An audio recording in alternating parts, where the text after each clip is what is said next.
మెదడు నరముల సంబంధిత వ్యాధులతో బాధపడుతున్నారా?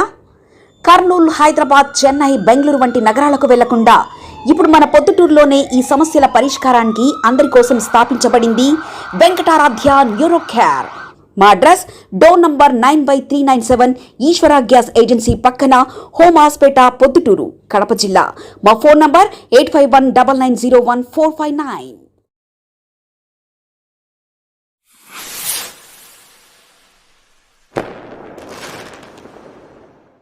మీడియా మిత్రులందరికీ నమస్కారం. అదే మాదిరి ప్రొద్దుటూరు నియోజకవర్గ ప్రజలందరికీ కూడా నమస్కారం. ఈ 2-3 రోజుల నుంచి కొత్తపల్లె పంచాయతీలో శివచంద్రారెడ్డి, అక్కడ ఉండే సర్పంచ్, 19వ వార్డు కౌన్సిలర్ మునీరు, వీళ్ళ యొక్క ఫేక్ డాక్యుమెంట్ల గురించి ఈ 2-3 రోజుల నుంచి విస్తృతంగా చర్చ జరుగుతూ ఉంది ప్రొద్దుటూరులో. కాకపోతే అదొక ఆ పట్టా ల్యాండ్ 10 సెంట్లు అనేది నాదే కాబట్టి అక్కడ ఆ డాక్యుమెంట్ యొక్క వాస్తవాన్ని ప్రజలకు తెలియపరచాలా. అదే మాదిరి ఈ పొద్దుటూరు నియోజకవర్గంలో ప్రజలు కూడా వాళ్ళ ఆస్తుల పట్ల అప్పుడప్పుడు తనిఖీ చేసుకుంటూ వాళ్ళ కంట పడకుండా, పేదవారు ఉంటారు, ముఖ్యంగా ఎస్సీ, బీసీ, మైనారిటీ, చిన్న కులస్తుల స్థలాల మీద ఎక్కువ కన్నేసి పెట్టినాడు శివచంద్రారెడ్డి. దీనికి మనందరం జాగ్రత్తగా ఉండాల్సిన అవసరం ఉంది కాబట్టి కొంత వాస్తవాన్ని డాక్యుమెంట్ల ద్వారా ప్రొద్దుటూరు ప్రజలకు తెలియజేయాల్సినటువంటి బాధ్యతగా నేను తెలియజేస్తా ఉండా. ఇక్కడ ఒక డాక్యుమెంట్, ఏం ఫేక్ డాక్యుమెంట్ సృష్టించినాడంటే, ఆయన 1980వ సంవత్సరంలో ఒక నరసింహులు యాదవ్ బషీర్ అహ్మద్కు అమ్మినట్టు ఒక డాక్యుమెంట్ సృష్టించినాడు. ఇది సబ్ రిజిస్టర్ ఆఫీసులో ఎంటర్ కాలే. 1980 అంటాడు, 500 రూపాయల స్టాంప్ వేసినారు. 500 రూపాయల స్టాంప్ అప్పట్లో లేదు. విక్రయం 2000కు అంటాడు. ఒకవేళ 2000కు అప్పుడు మార్కెట్ విలువ 500 ఉండేది, పోనీ 2000 వేసుకున్నాం. 2000కు 500 రూపాయలు ఒక స్టాంపు విలువ. ఇంకా కింద స్టాంపులు ఉన్నాయి, 10 పైసలు, 20 పైసలు. 500 రూపాయలు స్టాంపులు పెట్టాల్సిన అవసరం ఉందా? 2000 రూపాయలు మార్కెట్ విలువకు 7.5% స్టాంప్ డ్యూటీ, 150 రూపాయలు స్టాంప్ డ్యూటీ సరిపోతుంది. 500 రూపాయలు స్టాంపు పెడతాడు. ఇక్కడ అమ్మింది నరసింహులు యాదవ్ అంట, కొనింది బషీర్ అహ్మద్ అంట. 1980 డాక్యుమెంట్. ఈ డాక్యుమెంట్ రైటర్ యొక్క లైసెన్స్ నెంబరు, రెన్యువల్ నెంబరు, అది 10 సంవత్సరానికి ఒకసారి రెన్యువల్ చేస్తారు. పెరుగుకొండ రాసినాడంట 41/85 రెన్యువల్ నెంబరు. 80వ సంవత్సరం దస్తావేజు విలేకరి లైసెన్స్ నెంబరు, రెన్యువల్ నెంబరు 41/85. అంటే 80లో దస్తావేజు పుడితే 85 లైసెన్స్ నెంబరు, రెన్యువల్ నెంబర్ ఎట్లా రాస్తాడు? ఒక్కసారి ప్రజలు దీన్ని గమనించాలి. 20 సెంట్లకు కొలతలు రాస్తాడు, 10 సెంట్లు విస్తీర్ణము అంటాడు. కొలతలేమో 20 సెంట్లకు ఉంటాయి. ఈ కొలతలతో 10 సెంట్లు విస్తీర్ణము అంటాడు. కొలతలేమో 20 సెంట్లకు కొలతలు ఉన్నాయి. ఈ డాక్యుమెంట్ నెంబర్ ఎంతగా చూపిస్తున్నాడు అంటే, నెంబరు 547/1980గా చూపిస్తున్నాడు. ఈ 547/1980 అనేది ఒరిజినల్ డాక్యుమెంట్. ఇది సబ్ రిజిస్టర్ ఆఫీస్లో ఉండేది, నకలు తీసుకొచ్చిన ఒరిజినల్ నకలు. ఈ స్థలం ఎక్కడొస్తుంది అంటే, బురసాదు మఠంలో బ్రాంతి సాబ్ సిద్ధయ్య ఇంటి పక్కన ఒక చేనేత కులస్తులకు సంబంధించిన ఆస్తిది ఇది. శివచంద్రారెడ్డి అన్న మళ్ళా ఇట ఒకటి కాదు, కొత్తపల్లె పంచాయతీలో ఎంతో మంది చేతగాక పావులాకు 10 రూపాయకి అమ్ముకొని పోయినారు. ఎంతో మంది ప్రజలు వాళ్ళ చెర తట్టుకోలేక. సత్యహరిచంద్రుని గురించి మాట్లాడినాడు నిన్న మా నాయకుడు రాచమల్లి ప్రసాద్ రెడ్డి అన్న గురించి. సత్యహరిచంద్రుడు పోతా నిన్నేమన్నా ఉట్టించిపోయినాడా?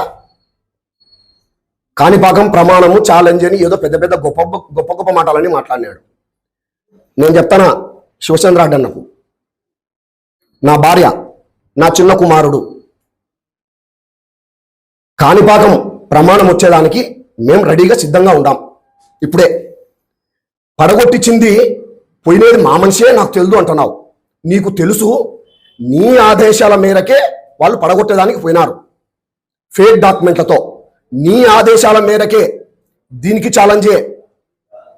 నేను 1/2 సెంటు చేసినా కూడా కబ్జా ప్రమాణం అన్నావు. 1/2 సెంటు కాదు శివచంద్రారెడ్డి అన్న, అనేకం చేసినావు. ఎన్ని? అనేకం. ఎంతో మంది చెప్పుకోలేక రేట్లు పెరిగినాయి కాబట్టి వీళ్ళతో గొడవ పెట్టుకుంటే వచ్చేది కూడా పోతాదేమో అని చెప్పి కూటికి నీళ్ళకి అమ్ముకొని పోతున్నారు నీ చేతిలో పెట్టి. కాదర్బాద్ బిర్యానీ సెంటరు వెనకల పక్క విజయలక్ష్మి వెంచరు 250 నుంచి 300 ఫ్లాట్లు గడ్డికయ్యలు వేసుకొని గుత్తకిచ్చుకొని గడ్డి అమ్ముకుంటున్నావు ఎవరి ఫ్లాట్లలోనో దౌర్జన్యంగా ఆక్రమించుకొని. నీకు సిగ్గు అనిపించడంలే? నీకు సిగ్గు అనిపించలేదు? అట్లా ప్రెస్ ముందరికి వచ్చి మాత్రం పెద్ద గొప్ప గొప్ప మాటలు మాట్లాడతావు. నిజాయితీ పరుని నా కాడ 1 కోటి రూపాయలు కూడా లేదు. నిన్న కాలువలో వచ్చింది కదా అన్న 7-8 కోట్లు. ఆ బస్టాండ్ కాడ నుంచి ఆ పెద్ద కాలువ కడితే రిలయన్స్ కాడ ఆడొచ్చింది 6 కోట్లు 7 కోట్లు.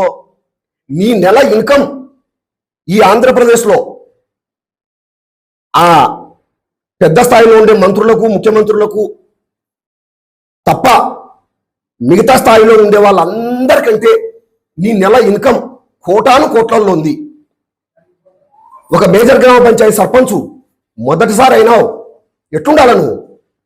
ఒక మార్గదర్శకంగా ఉండాల సర్పంచ్ పదవికి. మళ్ళా నేను జిల్లా సర్పంచుల సంఘం అధ్యక్షుని చెప్పుకుంటున్నావు. సిగ్గులే? ఏమేం మాట్లాడుతున్నావు నిన్న నువ్వు ప్రెస్ ముందరా? ఇప్పుడు నువ్వు చాలా మీసం తీసుకుంటా, గుండు కొట్టించుకుంటా, కాని భాగం వచ్చా. కొత్తపల్లె పంచాయతీలో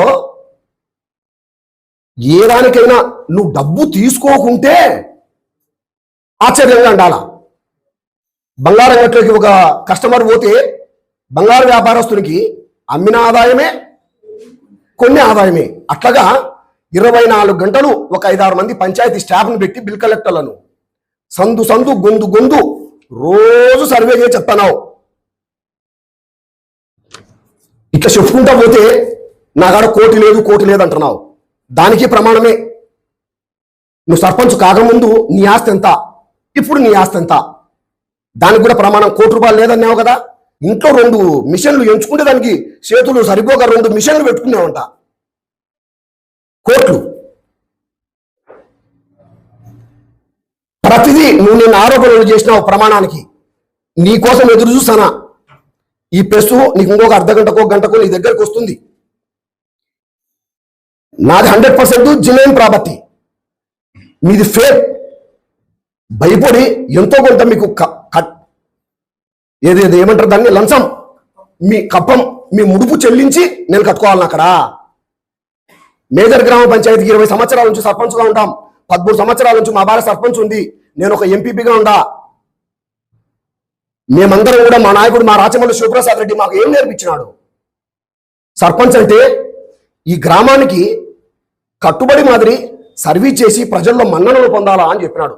2013లో మేము సర్పంచ్ పోటీ పెట్టినాం. రాచమల్లి శివప్రసాద్ రెడ్డి నాయకత్వంలో, ఆయన ఆదేశాలతో వైఎస్ఆర్ కాంగ్రెస్ పార్టీలో ఉమ్మడి 2 రాష్ట్రాల్లో హైయెస్ట్ మెజార్టీ సర్పంచ్ 2984 ఓట్ల మెజార్టీతో గెలిచినాం. మేము అపోజిషన్ పార్టీ. అప్పుడు కూడా పెద్ద ఆయన కాంగ్రెస్ పార్టీ ఇన్ఛార్జి మా మీద పోటీ పెట్టినాడు. అప్పుడు పెద్ద ఆయన, మేము ప్రతిపక్షంలో అధికార పార్టీ వాళ్ళను ఓడించి 2 రాష్ట్రాల్లో హైయెస్ట్ మెజార్టీ సోమవారపల్లె గెలిచినాం. ఇప్పటి వరకు నామినేషన్ ఉండవాడా మా మీద వ్యతిరేకంగా. నువ్వు ఏంటంటో నీ స్థాయికి తగ్గట్టు కాకుండా ఏంటంటో నీచమైన మాటలన్నీ మాట్లాడుతున్నావు. ఇంకా నా పర్సనల్ వ్యక్తిత్వం గురించి చెప్పినావు. 2 మాటలు చెప్తా దానికి కూడా. అయితే నీకు దానికి నాకు వివరణ ఇవ్వాల్సిన అవసరం లేదు. ప్రతిదీ అవినీతే, ప్రతిదీ లంచమే. ఏ 200 కోట్లు 250 కోట్లు డబ్బు సంపాదించుంటావు నువ్వు. ఇప్పటికి 1 కోటి అంటున్నావు. నన్ను 2006లో సర్వెంట్ పని చేసినా అన్నావు. ఎస్, 2006 ఆ తప్పు నీకు ఎవరో చెప్పింది, రాంగ్ ఇన్ఫర్మేషన్ ఇచ్చినారు నా జీవితం గురించి. 2002లో తిరుపతిలో సర్వెంట్గా పని చేసిన నేను గర్వంగా చెప్పుకుంటానా. నీ మాదిరి దౌర్జన్యాలు, కబ్జాలు, లంచగొండితనాలు, నీచమైన పనులు చేసి డబ్బు సంపాయలే. ఎస్, సర్వెంట్గా పని చేసిన, పనిచేసి ఈ స్థాయి కష్టపడి ఈ స్థాయికి వచ్చిన. ఇప్పుడు మా నాయకుడు రాచమల్లి శివప్రసాద్ రెడ్డి మాకేం నేర్పిస్తాడు? చేతనైతే ఒకరికి మంచి చేయి, ఏ ఒక్కరిని బాధ పెట్టొద్దు, పబ్లిక్ సర్వీస్ చేయి, ఆ పదవులు దానంతట అవే మీకు వస్తాయి అని చెప్పినాడు. 2006లో పెద్ద ఆయన వచ్చి, నేను రేషన్ షాప్ డీలర్ను, 2006లో పెద్ద ఆయన వచ్చి ఓపెన్ చేసినాడు. ₹2 కిలో బియ్యం.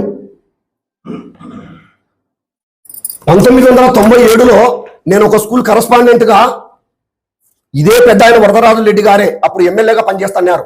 ముక్తారాయల మిల్లు ఎనికి పక్క బైపాస్ రోడ్ అవతల స్కూల్ ఓపెనింగ్ వచ్చినాడు పెద్ద ఆయన కూడా. అప్పుడు నేను 1997లో స్కూల్ కరస్పాండెంట్ నేను, తెలుసా నీకు? కరస్పాండెంట్ గా సొంతం స్కూల్ నడిపిన పెద్ద ఆయన రేషన్ షాప్ డీలర్ గా ఇచ్చినాడు. 2006లో ఎంపీటీసీ ప్రకటించినాడు. ఎంపీటీసీ ప్రకటించి ఎంపీటీసీ అనివార్య కారణాల వల్ల పక్కన వాళ్ళకి ఇవ్వాల్సింది వచ్చే నాకు పిలిచి రేషన్ షాప్ డీలర్ ఇచ్చినాడు పెద్ద ఆయన. ఒకసారి కనుక్కో, నీకేం తెలుసు? అది రోజు ఒక పార్టీ మారేటోనికి ఏం తెలుసు నీకు? రేషన్ షాప్ డీలర్గా 2009 నుంచి వరికోత మిషన్లు ఉన్నాయి నాకు. వరికోత మిషన్లు కష్టపడి వరికోత మిషన్లు మెయింటైన్ చేస్తా. 2013లో వైఎస్ఆర్ కాంగ్రెస్ పార్టీ రాచమల్లి శివప్రసాద్ రెడ్డి గారు ఆశీస్సులతో సర్పంచ్ కాగలిగినాం. 21 సర్పంచ్ అయినాం, ఎంపీ అయినాం. సబ్ రిజిస్టర్ ఆఫీస్లో 10 సంవత్సరాలు డాక్యుమెంటరీగా పనిచేసిన. 22 సంవత్సరాల నుంచి రియల్ ఎస్టేట్ వ్యాపారం చేస్తాంట. 22 సంవత్సరాలు. నీకు స్నేహితుడే, నాకు స్నేహితుడే. జనార్దన్ రెడ్డిని అడుగు, నాకంటే నీకు ఇంకా ఎక్కువ ప్రియమైన స్నేహితుడు. అతన్ని అడుగు, చెప్తాడు. 22 సంవత్సరాల నుంచి రియల్ ఎస్టేట్ చేస్తానా. ఒక చిన్న మచ్చ తీసుకురా. మళ్ళీ ఇంత గండికోటకు సంబంధించి పట్టా పాస్బుక్లు అన్నావు, అది కూడా నీకు తెలియదు. తెలుసుకో. ఎత్తు లావు శరీరం ఆకారం ఉంటానే సరిపోదు, తెలుసుకో. పట్టా పాస్బుక్లు అంటే నాకేంటో తెలియదు. అసలు ఆ పట్టా పాస్బుక్ మేము ఊర్లోనే లేము, నాకేం పట్టా పాస్బుక్లు వస్తాయి? గండికోట మునక ప్రాంతంలో పునరావాసం కింద అప్పటి ముఖ్యమంత్రి, దివంగత ముఖ్యమంత్రి రాజశేఖర్ రెడ్డి గారు గండికోట ప్రాజెక్టు కట్టేటప్పుడు మాకు 6,75,000 ఇచ్చినాడు. అది ఒక్కటి నాకు వచ్చింది. అది అందరికి వచ్చింది, నాకు వచ్చింది. ఒక్క పాస్బుక్ ఏందో నాకు. ఆ పాస్బుక్ అంటున్నాను, నాకు అసలు ఆ పాస్బుక్ తెలియదు. అది ఏంటో నాకు తెలియదు అసలు దాని గురించి. ఒకవేళ అట్టనే ఆ పాస్బుక్ దొంగటి అయ్యి ఉంటే, ఇప్పుడు మీ ప్రభుత్వం ఉంది, పెద్ద ఆయన ఎమ్మెల్యే, నువ్వు సర్పంచువు, నా మీద ఆరోపణలు చేస్తున్నావు. అయ్యేంత పాస్బుక్లు, దొంగ పాస్బుక్లు తీసి బయటికి తీసి నన్ను జైలుకి పంపి,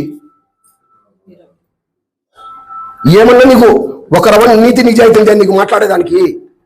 అట్లా ఆ విధంగా చెప్పుకుంటా పోతే ఇంకా నీ మీద ఎన్నిండాయో వందల సంఖ్యలో ఉన్నాయి. ఛాలెంజ్ చేస్తానా, నీ ఆధ్వర్యంలో నీ ఆదేశాల మేరకే నా గోడను కూల్చేయడానికి పోయినారు. నా పట్టా ఒరిజినల్, మీ ఫేక్ డాక్యుమెంట్లు. జేసీబీ కూడా నీదే, మనుషులు నీ వాళ్ళే. నీది కాదని, నువ్వు అవినీతి చేయలేదని, ₹1 సంపాదలేదని ఏంటంటో మాట్లాడుతున్నావు. దీనికి ఛాలెంజ్ ప్రమాణమే. నా చిన్న కుమారుడు, నా భార్య రెడీ. నీ ఫోన్ కాల్ కోసం వెయిట్ చేస్తా నైట్ లోపల ఎప్పుడైనా సరే. రేపు ఒక్కరోజు మా అన్నగారు చనిపోయినారు, రేపు పెద్ద కర్మ ఉంది. రేపు తప్ప టైము నువ్వే చెప్పు. రేపు మినహాయించి, ఈ రోజు నుంచి రేపు మినహాయించి, మన్నాడు మళ్ళా ఎల్లుండి, రేపు పెద్ద కర్మ ఉంది కాబట్టి ప్లేసు, టైము అన్ని నువ్వే చెప్పు. అక్కడికి వస్తాం మేము, మా ముగ్గురం. నువ్వు, నీ భార్య, నీ కొడుకుని పిలుచుకొని రా. ప్రమాణం నీకు ఛాలెంజే. ప్రపంచం అంటే నువ్వు ఒక నియంత అనుకుంటున్నావు. నా గోడలకు గ్రామ పంచాయతీ నుంచి ఎన్ఓసి లేదా కరెంటుకు, చూసుకో. నీకు తెలిసే కాదు. నీకు 24 గంటలు లంచాల, 24 గంటలు నువ్వు లంచాల మీద దృష్టి పెట్టింటావు, పరిపాలన మీద దృష్టి పెడతావా నువ్వు? సర్పంచ్ అంటే నియంతనా? సర్పంచ్ అంటే ఎవరు? ఈ గ్రామాన్ని కట్టుబడిలాగా పనిచేయాలా, ప్రజల అవసరాలు తీర్చాలా. నీ అవసరం తీర్చుకుంటున్నావు, నువ్వు బ్రహ్మాండంగా అభివృద్ధి చెందుతున్నావు. రాజమౌళి ప్రసాద్ రెడ్డి గురించి కూడా చెప్పినావు, నీ విలువ నా విలువ జగన్ దగ్గర ఏందో అని.